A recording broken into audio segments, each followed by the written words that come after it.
यही है ख़ास तौर पर कि खाने में जो है ज़्यादा तली हुई चीज़ें। अब हमारे तो वो रिवाज ही बन गया हुआ है कि वो खाते हैं और उसके बगैर सहरी अफ्तारी जो है वो अफ्तारी नहीं लगती।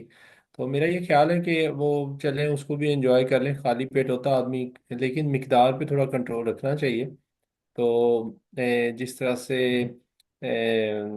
नमाजों का भी वो टाइम होता है, तो कुछ तो लोग जिस तरह नमाज पढ़ के जब खोलते हैं, तो मेरा ख्याल है कि अगर थोड़ी मिकदार में इस किस्म के चटखारे वाली चीज़ें खा ली जाएं तो, लेकिन फिर इशा के बाद मेन खाना खा लिया जाए थोड़ा सा, ताकि वक्फा हो जाए। अदरवाइज ये होता है कि वो जो एक तरह से स्टार्टर होता है पकौड़े समोसे, उसके बाद खा के फिर खाना भी हो जाता है, तो वो फिर उससे बदहजमी और ये जो मैदे के प्रॉब्लम होने ही होते हैं। तो ये मिकदार पे कंट्रोल करें, पानी ज़्यादा पिएं। इफ्तार करते हैं जब खजूर से करते हैं, नमक से करते हैं, पानी ज़्यादा पिएं। पानी से ये है कि फिर ऑटोमेटिकली खाना भी उसी वक्त थोड़ा कम खाया जाएगा। और तो दूसरे लोग दवाइयाँ ले रहे हैं, जो लोग मेडिसन मुसलसल ले रहे हैं, जी वो हाँ। जो है रोजा रख सकते हैं? उनको किस तरह से अपनी दवाइयों का टाइम टेबल बनाना चाहिए? देखिए, दवाइयाँ आजकल जो है बेशक ब्लड प्रेशर की हैं या शुगर की हैं, ज़्यादातर जितनी भी हैं वो 24 घंटे असर रखने वाली हैं। उसमें सिर्फ उसकी टाइमिंग डॉक्टर से पूछ के वो कर सकते हैं कि जो दवाई सुबह को खाई जाती है वो शाम को खा ली जाए, मतलब एक टाइम खाएंगे और उसका 24 घंटे। बहुत कम दवाइयाँ ऐसी हैं जिनको दिन में 2 दफ़ा लेना होता है, लेकिन वो भी सहर और अफ्तार में ली जा सकती हैं। तो बेसिकली दवाइयों का थोड़ा सी तैयारी के हवाले से रमज़ान आने से पहले डॉक्टर से मशवरा कर लेना चाहिए। कुछ दवाइयाँ ऐसी हैं जिनकी मिकदार कम करनी होती है, या शुगर की दवाइयाँ जिनको बंद ही टेम्परेरी कर दिया जाता है, तो वो उसमें गुजारा हो जाता है, क्योंकि खाना पीना कम होता है, तो कुछ ब्लड प्रेशर की और शुगर की खास तौर पे दवाई वक्ती तौर पे कम की जा सकती है। तो इस तरीके से है। वैसे जो दो टाइम पे एक आदमी दवाई ले रहा है, तो जी। उसकी दो दो जो टाइम है उसके दरमियान कितना फासला होना चाहिए? आइडियली तो फिर 12 घंटे होना चाहिए। तो 12 घंटे। अभी का जो है मतलब जिस तरह इफ्तार हो रहा है और सहर, उसमें 12 घंटे का तो वक्फा नहीं है, लेकिन ये कि बहुत कम भी नहीं है। अब मसलन ये कि 7 बजे अगर रोज़ा खुल रहा है, पौने 7, तो सहरी भी 4:30 पौने 5 तक है, या जिस तरह। तो थोड़ा 8 9 के घंटे तो मेरा ख्याल 10 बन ही रहे। तो लेकिन उससे इतना हर्ज नहीं होता। हाँ ये है कि डॉक्टर से मशवरा ज़रूर ले लें कि जो एक दवाई जो है वो पूरी कर लें, दूसरी जो 12 घंटे बाद लेनी थी, चूंकि वो पहले ले रहे हैं तो उसको आधी कर दें, 1.5 कर लें बजाय एक सुबह शाम के। तो जो पानी की मिकदार है उसका ख्याल रखना ज़रूरी है, क्योंकि जो अद्वियात खा रहे हैं उन्होंने बॉडी से बाहर भी आना है। किडनीज के ऊपर बर्डन होता है अगर वाटर ज़्यादा पानी आदमी नहीं ले रहा है या ले पा रहा। तो ख़ास तौर पे पानी जो है रफ्तारी के बाद 1 लीटर पीना चाहिए। और सहरी में 3 गिलास, 3 से ज़्यादा पिएंगे सहरी में वो प्रॉब्लम करेगी, वो फिर आपको वो तो ज़ाहिर है बॉडी से निकल ही जाता है यूरिन की शक्ल में। तो सहरी में 3 गिलास काफ़ी हैं, अगर पी लें, एक सहरी खाने से पहले, एक उसके दौरान और एक बाद में। तो लेकिन अफ्तारी के बाद कोशिश करनी चाहिए कि 1 लीटर जो है थोड़ा थोड़ा थोड़ा थोड़ा करके आप सोने से पहले पिएं। और कौन कौन सी ऐसी बीमारियां हैं जो आमतौर पर मसलन चल रही हैं माशरे में, वो उनको जो है एहतियात करनी चाहिए रमज़ान में, खाने के हवाले से या दवाई लेने के हवाले से? मसलन जिस तरह शुगर है या इस तरह ब्लड प्रेशर है, और कौन सी बीमारी है मैदे की हो सकती है? जी, मैदे की जिस तरह जिन लोगों को अल्सर वगैरह का है शिकायत, उसमें कुछ अल्सर की इकसाम है जिसमें मैदा खाली होता है तो तकलीफ बढ़ जाती है। उनको खाने से आराम होता है कि वो खाने मैदे में खुराक होगी या वो।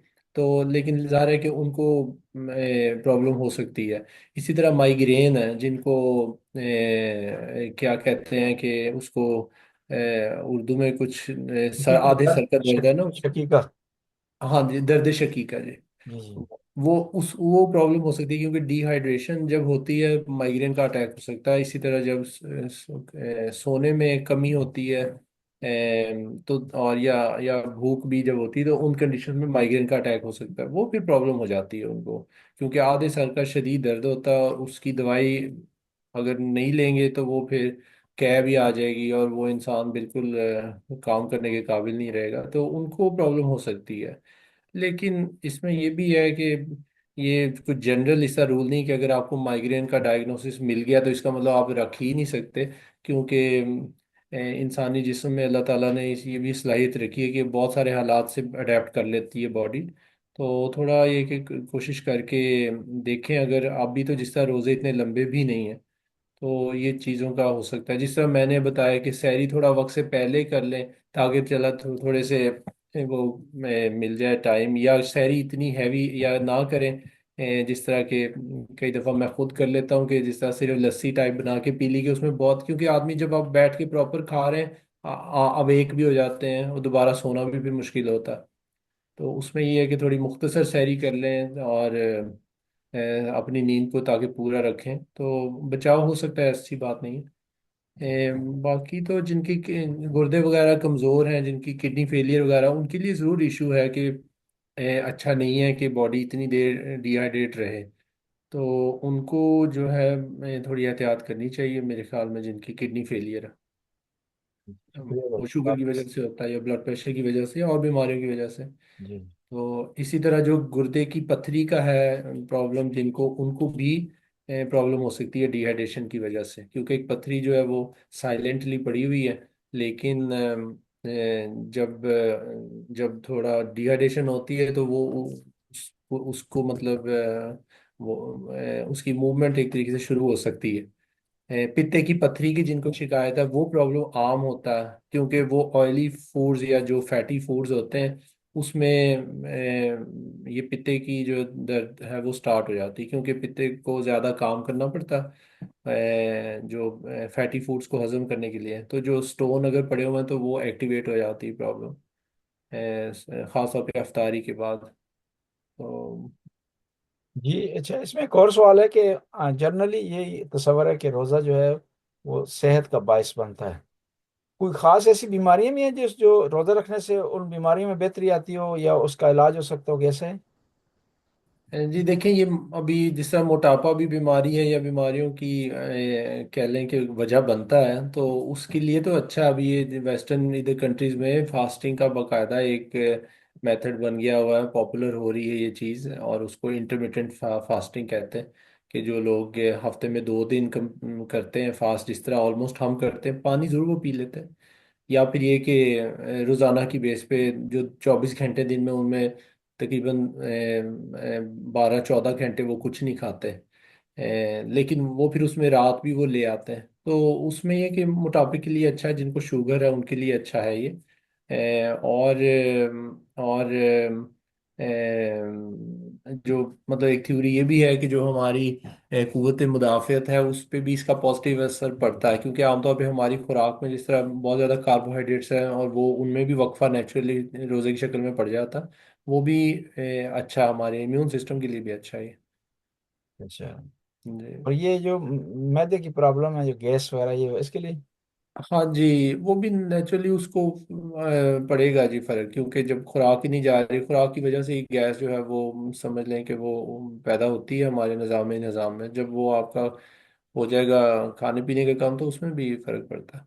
लेकिन जिन लोगों को फिर कब्ज़ वगैरह का, या वो ऑलरेडी बहुत सारे खासतौर पर ख़वातीन में ये मसला कॉमन है, उनको ये उनका प्रॉब्लम एग्रेवेट भी हो जाता है, कि उनकी ये मसला जो है वो ज़्यादा हो जाता है, कब्ज़ की शिकायत, क्योंकि वो पानी से उसका ताल्लुक है, उसका फूड इंटेक, फाइबर इंटेक से ताल्लुक है, वो जब कम हो जाता है रोज़े की शक्ल में, तो वो प्रॉब्लम इसमें कब्ज़ की शिकायत ज़्यादा हो जाती। ये तो जो कोलेस्ट्रॉल वगैरह पर इसका क्या असर है? जी, कोलेस्ट्रॉल भी इसका पॉजिटिव इफेक्ट है, क्योंकि जब आप खा नहीं रहे और बॉडी ने जो है वो एनर्जी तो कहीं ना कहीं से वो पैदा करनी है, तो वो जो जिस्म के अंदर कोलेस्ट्रॉल है या फैट और शक्ल में डिपॉजिट है, वो उसको बॉडी यूटिलाइज करने लग जाती है, उसको एनर्जी फॉर्म की तौर पर यूज़ करती है, तो वो लो होता है डेफिनेटली। तो जिस्म की चर्बी है या जहाँ जहाँ है वो यूटिलाइज होती है। तो उसका भी पॉजिटिव इफेक्ट है कोलेस्ट्रॉल के लिए, शुगर के लिए, ब्लड प्रेशर के लिए, ओवरवेट के लिए,